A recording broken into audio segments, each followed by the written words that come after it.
Hello, people. How you doing? My name is Danny Graham, and I want to welcome you back to my show. Today's show, I'm going to talk to you about a movie that I don't think is very popular. I don't know if a lot of people know about it, especially comic book fans.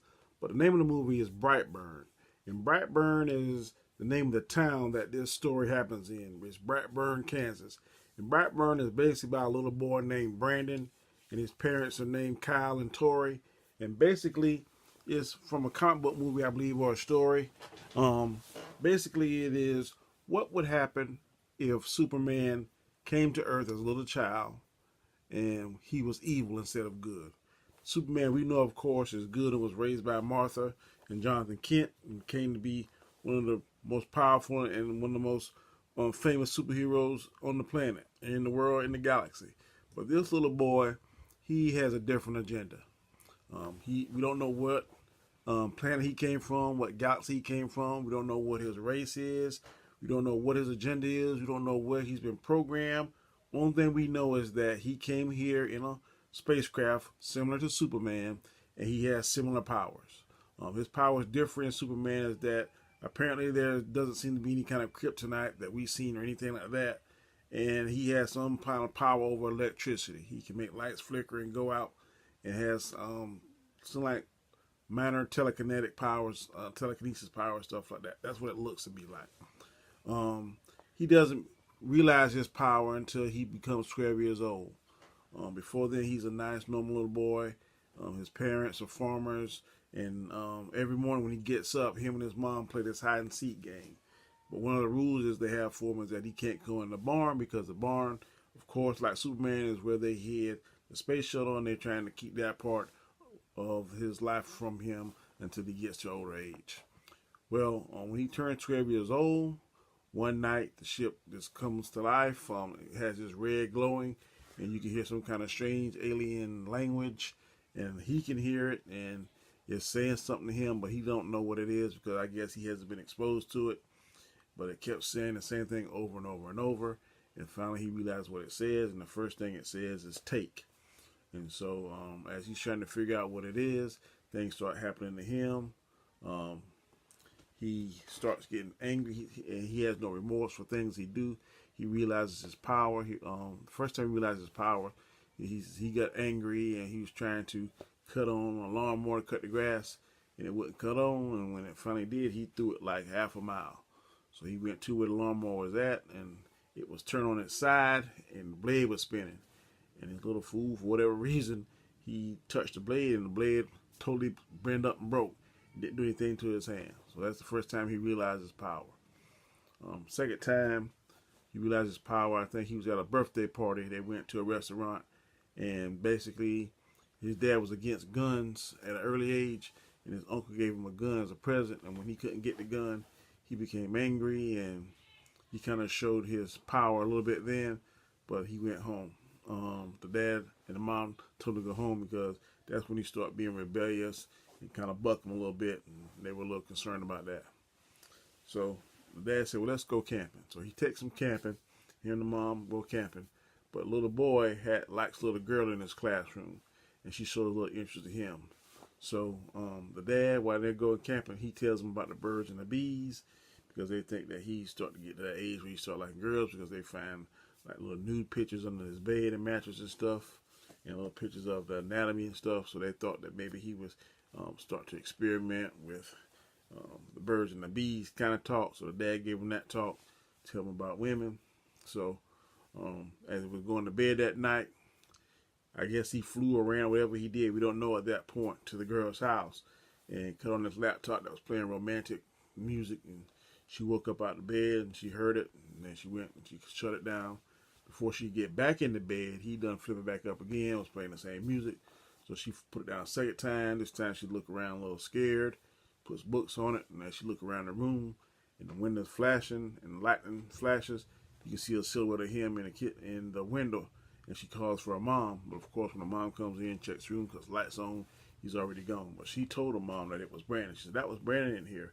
So the mom at that point does not like Brandon and think Brandon's kind of like a pervert. And the girl, her opinion of Brandon changes, and she doesn't want to be around him. Well, fast forward, they go to the PE class, and they're playing some kind of game. and she doesn't do her part to catch Brandon when he fails. And then when the coach tells her to help Brandon up, when she grabs his hand, Brandon like totally breaks her hand and breaks her wrist. This time, you go to the main office, and the mom's upset, wants him arrested. Law enforcement's called. She said Brandon is a monster and a menace. How could he do that to her little girl? But his parents are still defending him at this time. Didn't realize what was going on. So, fast forward, as he goes to the girl's house again the next night or whatever, after he realizes what powers he has, and try to apologize to her and give her flowers. And she tells him, "Look, my mom said not to talk to you."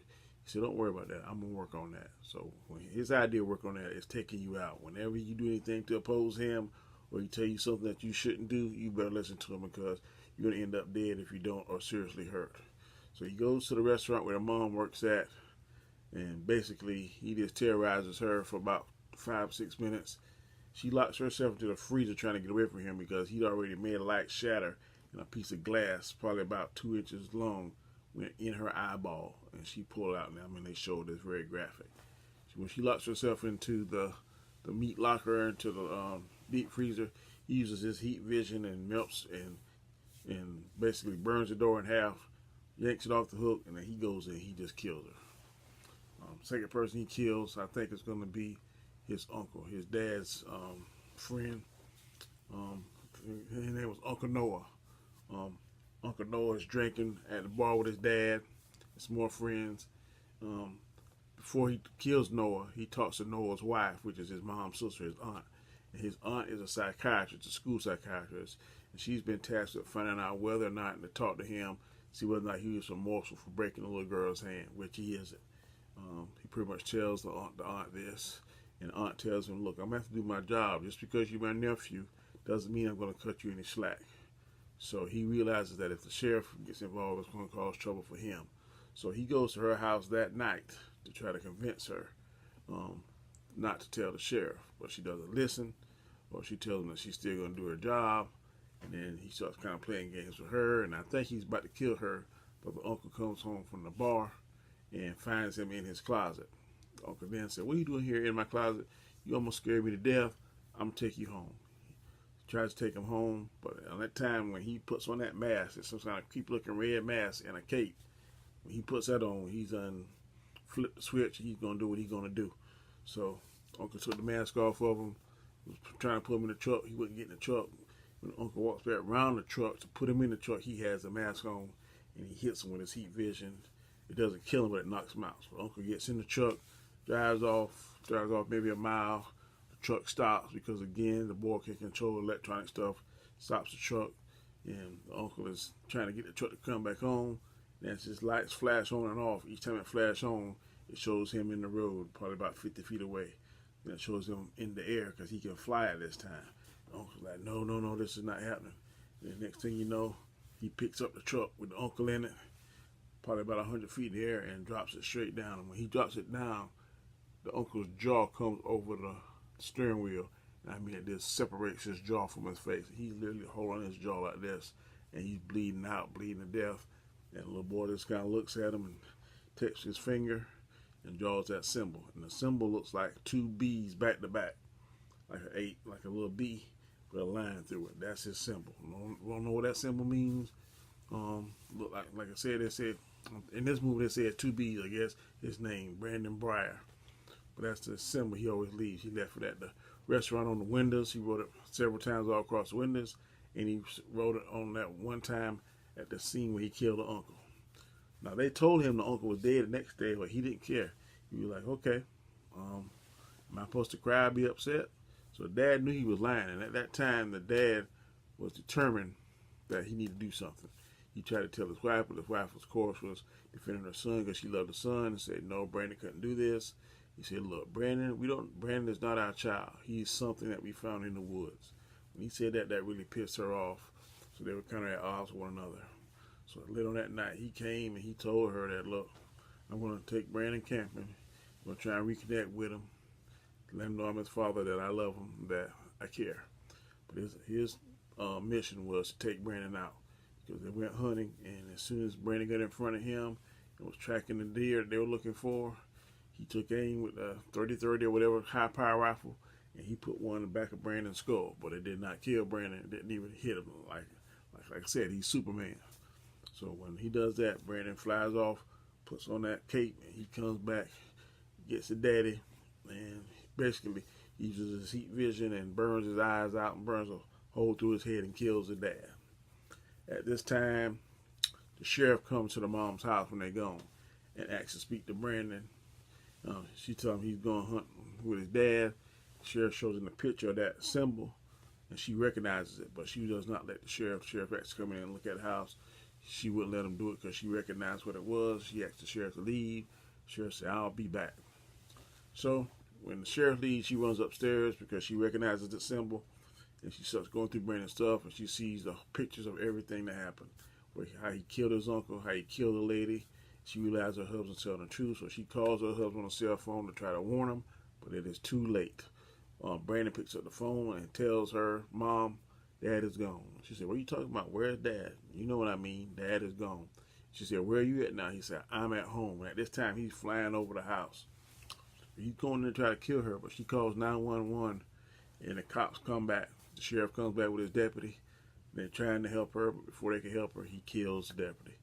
The sheriff just totally just hit him like a deer hitting a car and just busts him up.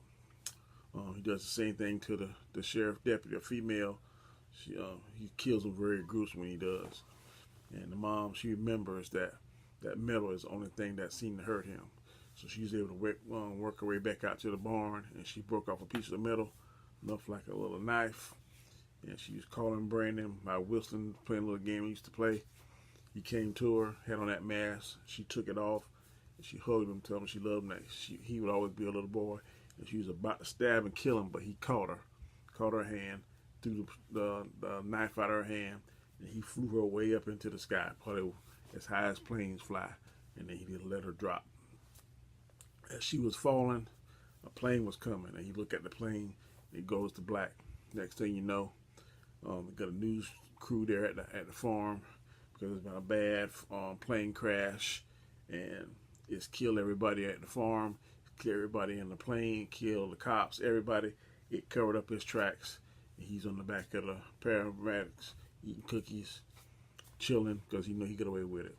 Then that's how it ends, but then it shows clips of an unknown figure going through Brightburn, Kansas, just destroying buildings and doing all kind of crazy and evil stuff, and then making burn marks in the fields and stuff. He's just going amok. Also, reporters on there talking about there's aliens on the planet. There's one in the water that controls the fish. They're talking about an evil version of Aquaman. And then there's a woman that with a rope. She's going around killing people, leading off to an evil Wonder Woman. So I definitely think that James Gunn and his brother should partner with DC, Warner Brothers, and get this thing going, because that's the alternate universe right there. They got it set up. It's perfect. It's plain. This day, they need to do that. That's what I would do. If I was DC, I would get with James Gunn and his brother and try and partner up, and that'd be the alternate universe they could work on and make some good movies. As always, please leave any comments. Please give me a thumbs up. Any questions you may have about this movie, please leave them. I'm eager to answer anything that I can about it. It's definitely worth going to see. It's worth your time. It's worth your time. It's worth your money. As always, I just want to tell y'all to be safe, be cool, and peace.